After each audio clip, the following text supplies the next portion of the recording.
So, when you're developing a solo podcast, a full script that you write for that podcast might end up making you sound like you're just reading it from a piece of paper or from the screen. Many people do start out that way by just starting, turning on the camera, maybe without a script.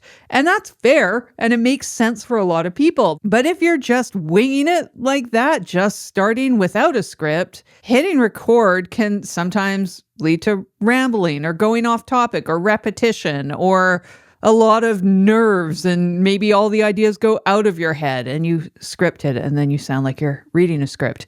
So all of this might be an issue if you're doing the show for a business, or if you have an established audience and you know that a ton of people are going to be watching your very first show. And finding a middle ground between these things, full scripting or just winging it with no script at all for your solo podcast, is what I'm going to talk about today. The big risk of the just starting and turning on the camera, if you go unscripted without a plan at all, is that without having training or coaching in improvising, is that you'll go off topic and you'll miss points that you want to make, or you'll repeat information or just take a really long walk to make that point of yours. And that was my main issue personally, even with a lot of improv training, but without any practice in solo podcasting at that point, and that was a big problem for me. So if you think this episode is bad, you should see me without the guardrails that my system provides. So this is the better version of that. And taking all of those long walks to make a point, no matter what, it wastes your audience time, and then it's going to waste your own time or money because you're editing a long show to make it much shorter.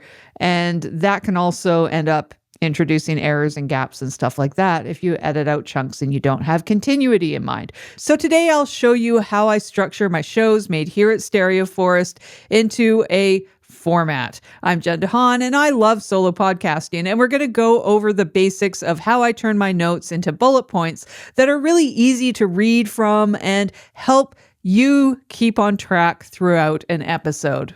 Now, these notes provide about 90% of the structure, but it still gives you freedom to add new thoughts and ideas just off the top of the dome. It's how you get human, on-track episodes. And it's how you achieve what I call structured spontaneity, or strategic improv, I've also called it. It's really improvising with guardrails. Now, before we get to building this sort of bullet point version of a script, we're going to talk about the thinking and the science behind it. And this is important because understanding why this works is the key to making it a real system customized for you. Because if you can understand why you customize, you can fit this format best to your individual needs. So let's understand why structure creates freedom. Now, I don't believe in some one-size-fits-all process for my shows at StereoForest, because every show needs some level of consideration and customization, because shows evolve from that first idea and even amongst the first, say, several episodes. Now, for some shows, a full script is just too rigid, period. The improvising might be the whole point of it, but even fully improvised shows that I've done have all had a format. All of them. There are rules in improv too. Any improv show that you go see is most likely following a very structured form. And then there's rules in improv as well. That's yes and you might have heard of. So for example, my improvised audio dramas have a very thorough format structure and often a few bullet points in each segment as well. That's to keep the show on track and kind of within a particular amount of time. And the same goes for these nonfiction shows that are improvised or unscripted. Now, if we go off the structure, that could easily double my editing and production time on an already extremely involved edit, because this is a full designed audio drama. So structure, even in improv, is incredibly important. So if you don't script your shows, you're still most likely going to want a structure. So some people might need a full script to keep them from rambling on that particular topic. Maybe it's a topic they love and they just go on about it. Or while the show is first forming, you might want a lot more structure while you sort out what that format should be, or your ideas, or learn how to best do that show, period. So I go over some of these in the previous episode, and I'll link to that show in the description. But what works for a lot of different scenarios are bullet points and a format, a structure that work together to form guardrails. And that makes your editing of the show so much easier. So tools like DaVinci Resolve and the Reaper, DAW, among other pieces of software, they let you have a very fine-tuned control over removing silences in your recording. So if you're not speaking while referencing your notes, you can use a tool that takes out all of this at once when you start editing. And most of the work is done to remove all those silent sections where you're checking what you're going to say next. Now, when I started my improv podcast, I tried fully improvising it, and that meant a lot of rambling. Like, I'm really bad at repeating things a few times. It's a habit that I formed to avoid miscommunication. You say it 3 times and then they'll get it. And a ton of editing was what resulted from that tendency. So I went to notes. I tried that and I still rambled way too much because I hadn't practiced enough. And that ended up in a lot of editing and a lot of sweat too, because you want to make sure that you don't remove something that they need for something you say later on.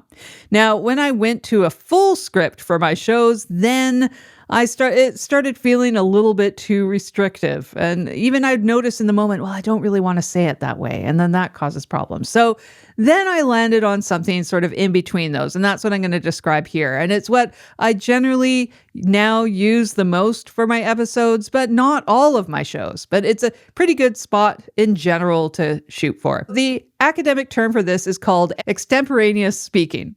And this means that what you're saying, your script, is carefully planned and rehearsed, but never completely written out. So that refers to a speech that is carefully planned and rehearsed, but never completely written out.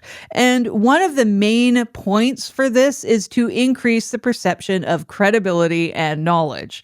So, like, think about those Toastmaster speeches you might have heard. And I'll put a link to a really good article about the different ways of speaking in solo scenarios. There's a bunch of other terms in there you might be interested in. So let's look at a framework for your solo podcast. So first, your show needs to have a form or a format. This is the overall structure, even if it's like really broad to start off with, just like we're going to have a beginning, a middle chunk, and an end. But you need to know where your intro is, your outro, maybe a hook, or any regular segments for plugs, or where you'll put in dynamic inserts, for example, or call to action. And I'll talk a lot more about options for an overall solo show format in the next episode. And as soon as it's out, you'll find it linked in the show notes for this one. So the first part is the show beginning. I always script the first 30 seconds of a show. Like, there's no time to spare in that part. It's very important, especially if you're producing video for YouTube. Now, it needs to be very concise and well organized and really helpful to the listener so they stick around. And that part needs to contain the emotional question or the problem or the pain point in it. It needs to contain who the episode is for, like what's the main topic? Is the person interested in that topic? And it should include what the listener will actually learn or hear, high level. What about music and intros in this beginning part of your show? That's a really common question out there. Now, if you're doing an audio-only show, go for it, but just keep it pretty tight. But if your podcast is also going to video, I'd recommend not putting your intro script or your music before the hook part. You could add that section after the hook on both versions of your show if you want, or you can custom edit them, or you can have some music underneath your hook if you want your music branding at the very beginning of the show.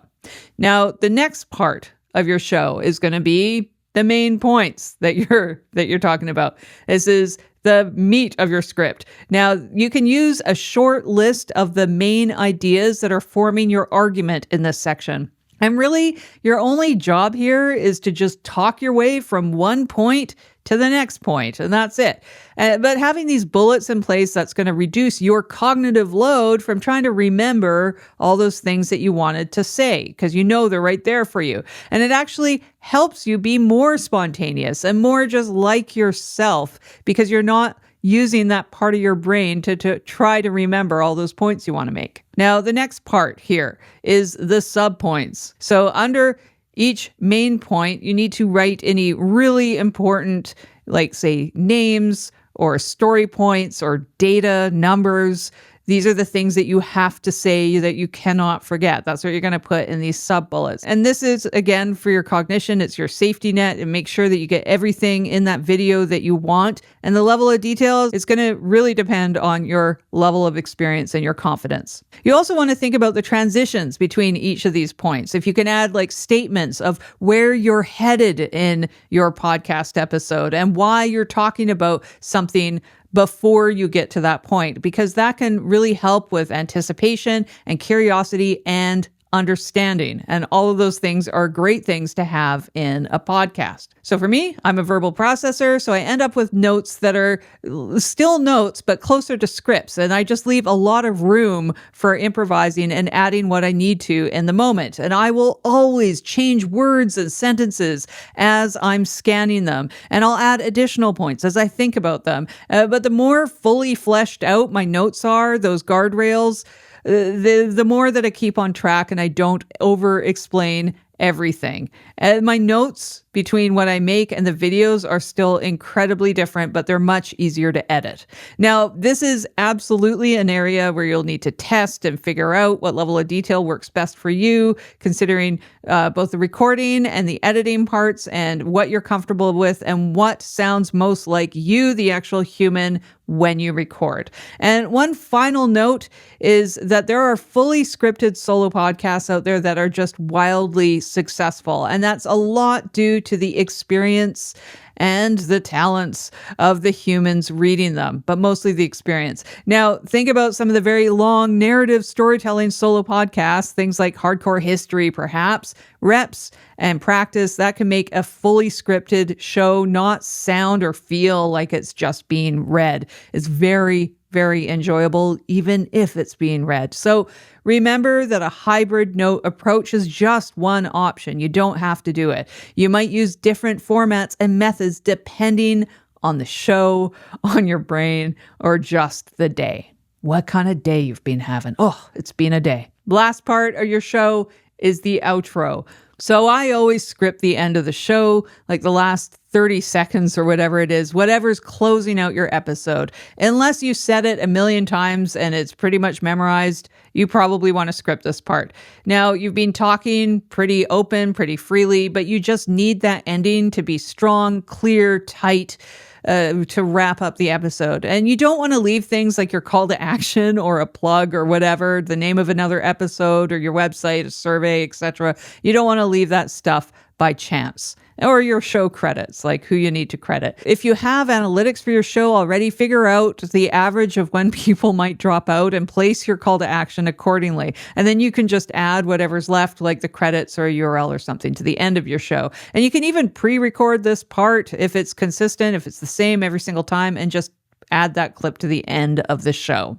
You have some options for a way to form your script or your notes for a solo podcast episode, and you probably know by now that you want to find some kind of format to just pull it all together. So we'll get more into format options in the next episode, where we'll think a little bit more strategically about how you're going to pull it together, looking at some of the show structures used in well-known solo-hosted podcasts. So watch for that show coming up, subscribe so you make sure you get it, and this show on podcasting is available as a podcast wherever you get your podcast shows, like Apple, Spotify, Pocket Cast, Overcast. You get it. And you can find it on YouTube if you're listening to the audio.